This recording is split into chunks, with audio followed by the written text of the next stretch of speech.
Türkiye 40 günlük müharibə zamanı İranı bölmək planının həyata keçirilməsinin qarşısını aldı. Bunu İran Xarici İşlər Naziri Abbas Əraqçı deyib.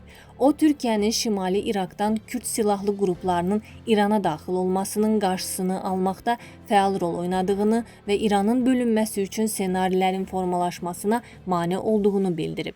Müharibənin 4-cü günündə Donald Trump Şimali İraqda İrana qarşı çıxan Kürd silahlı qruplaşmaların liderləri ilə əlaqə saxlayaraq onların İrana qurudan girməsini dəstəklədi, nazir əlavə edib. Əraqçı bildirib ki, bundan xəbər tutduqdan sonra İraq Kürdistan regionunun rəsmiləri, İraq Baş naziri və Türkiyənin Xarici İşlər naziri ilə əlaqə saxlayıb və Tehranın narahatlıqlarını çatdırıb. İran Xarici İşlər nazirinin sözlərinə görə Türkiyə hökuməti bu hərəkətin qarşısını almaqda təsirli rol oynayıb və ABŞ ilə məsləhətləşmələrlə yanaşı bu plana qarşı sərt mövqe nümayiş etdirib. İran ABŞ ilə gərginliyin azaldılması üçün vasitəçilərdən yeni təkliflər alıb. Bu barədə İran Xarici İşlər Nazirliyinin sözçüsü İsmail Bəqai keçirdiyi mətbuat konfransında bildirib. İran rəsmisi gərginliyin azaldılması məqsədi ilə vasitəçilərdən müəyyən təkliflər aldıqlarını təsdiqləyib.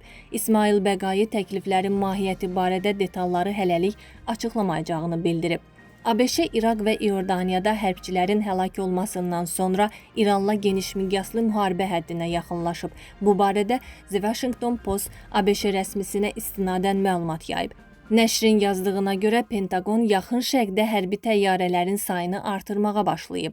Bununla yanaşı mümkün hərbi əməliyyatların genişləndirilməsi, ABŞ-nin hava hücumundan müdafiə vasitələri və uzaq mənzilli sursat ehtiyatlarının azalması, həmçinin döyüş itkiləri səbəbindən bölgəyə əlavə qoşun və aviasiya qüvvələrinin göndərilməsi imkanlarının məhdudlaşması ilə çətinləşə bilər. Adı açıqlanmayan Amerikalı rəsmi qəzetə bildirib ki, ABŞ-nin əməliyyatları təhlükəsiz şəkildə həyata keçirmək üçün kifayət qədər resursu yoxdur.